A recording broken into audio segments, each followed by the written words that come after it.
Class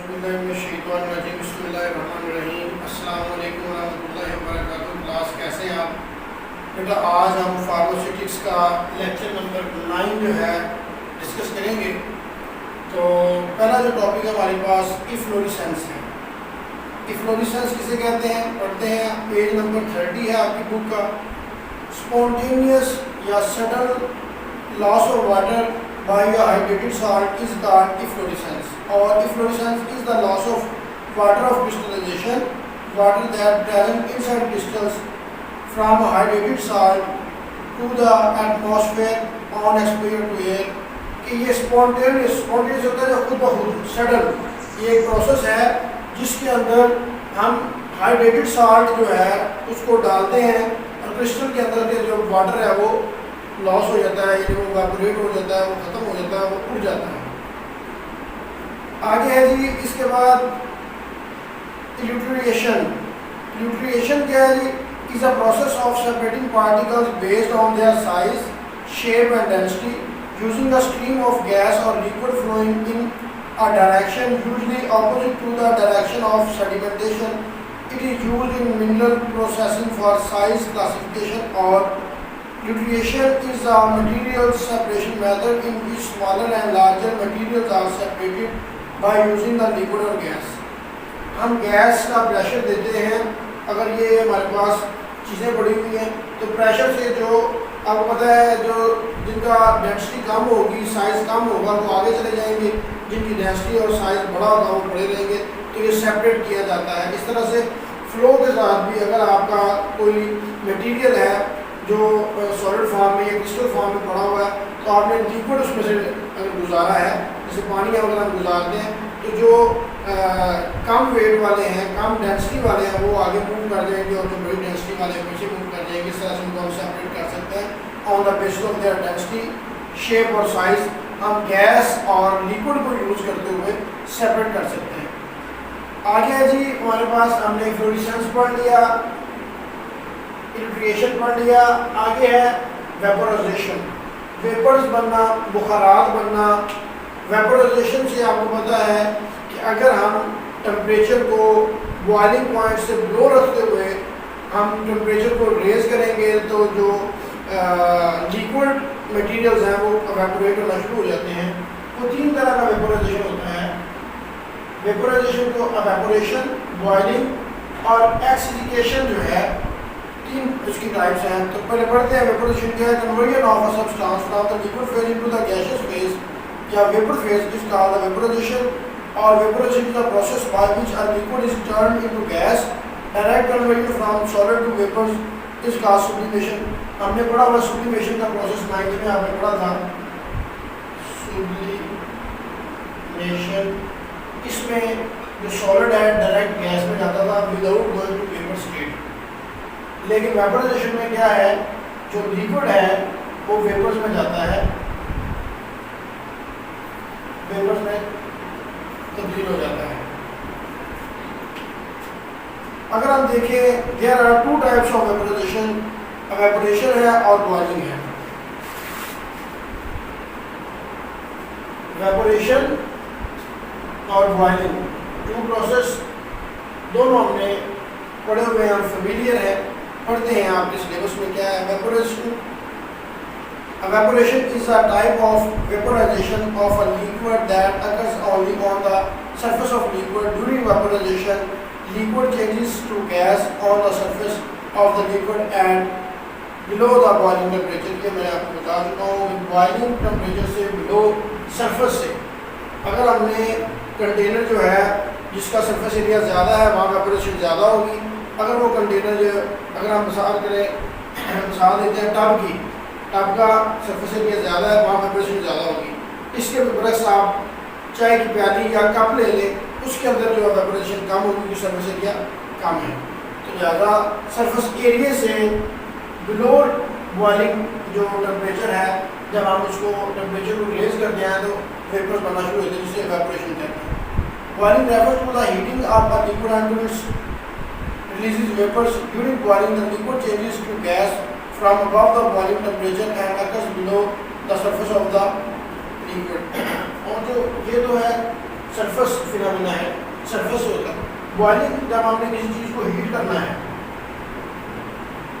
हमने किसी भी चीज़ को, हमारे पास ये है, इसको हीट करना, तो ये बॉटम से स्टार्ट होगा बॉइलिंग करना।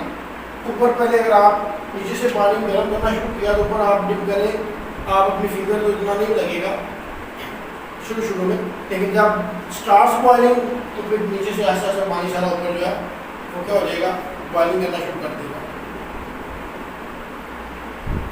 एक्सिजिकेशन क्या है जी? The process of removing water of distillation from crystalline salt और rendering crystalline salts anhydrous is called the एक्सिजिकेशन।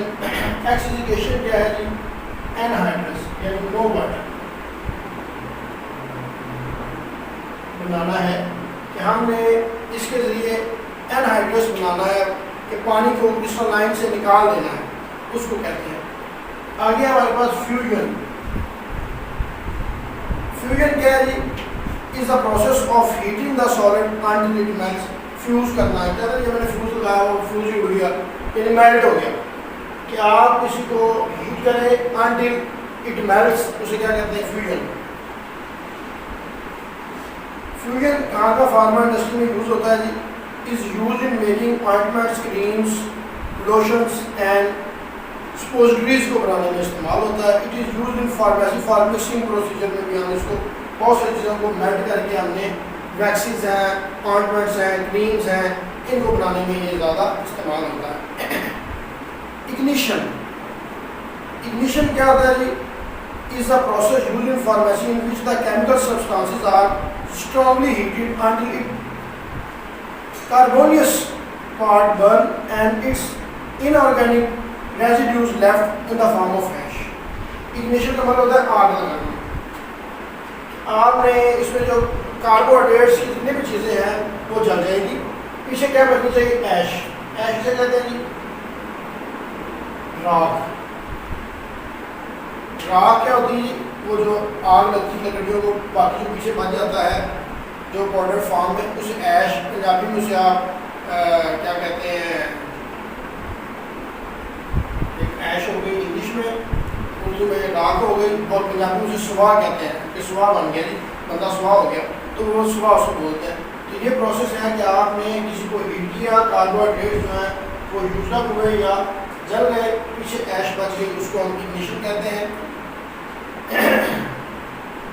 Carbon के जितने भी पार्ट्स हैं, कार्बन के कंपाउंड ऑर्गेनिक के लगा लें, जितने भी ऑर्गेनिक कंपाउंड है वो यूज हो जाएंगे, बर्न हो जाएंगे। इनऑर्गेनिक जो है रेजिड्यू जो है मैल जो है उसकी कसाफत जो है वो बच जाती है। ये कहाँ इस्तेमाल होता है? Ignition process used in standardisation test to evaluate the quality and purity of organic compound. Organic compound को, क्वालिटी को, प्योरिटी को देखने के लिए हम आग लगा के देख लेते हैं। Ignition is also used as sterilisation process, स्टर्न करने के लिए, किसी को स्टीराइल करने के लिए भी हीट करके देखते हैं। It can be used in separate inorganic जो सब्सटेंसेस हैं, ऑर्गेनिक सब्सटेंसेस से अलग करने के लिए भी इनको हम इस्तेमाल करते हैं। Last one is levigation. आज का टॉपिक का जो हमारा लास्ट वन है नेविगेशन है। Is a process of grinding और mixing and insoluble substance to fine powder while wet. कि जब कोई चीज़ वेट हो, गीली हो, उसको आपने ग्राइंड करना है या उसको मिक्स करना है स्पैटुला की मदद से, हैमर की मदद से, मिक्सर मशीन की मदद से, या किसी भी तरीके से मिक्स करने का जो अमल है वेट फॉर्म में, उसको हम क्या कहते हैं? Grinding and mixing of insoluble substance है जो पानी में या उस पर्टिकुलर सॉल्वेंट में इनसॉल्युबल है, उसको आपने मिक्सअप करना है। ये कहाँ यूज़ होता है?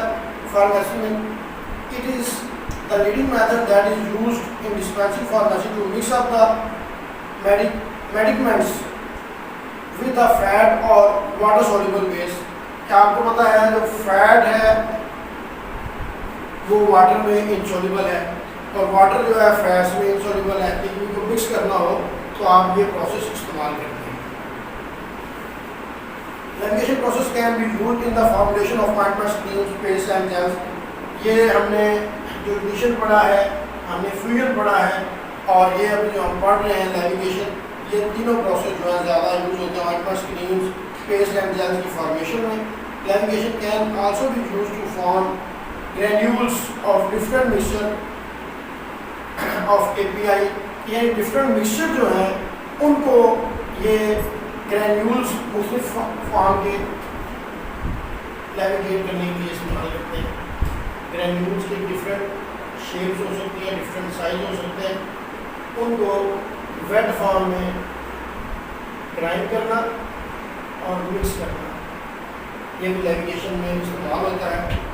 और आज हमने जो प्रोसेस पढ़े हैं, फ्लोरेसेंस पढ़ा है, फिल्ट्रेशन पढ़ा है, वेपोराइजेशन, उसकी टाइप्स, एवेपोरेशन और बॉइलिंग, फिर हमने एक्सिडिकेशन पढ़ा है, फिर हमने फ्यूजन पढ़ा है, इग्निशन पढ़ा है और लेविगेशन पढ़ा है।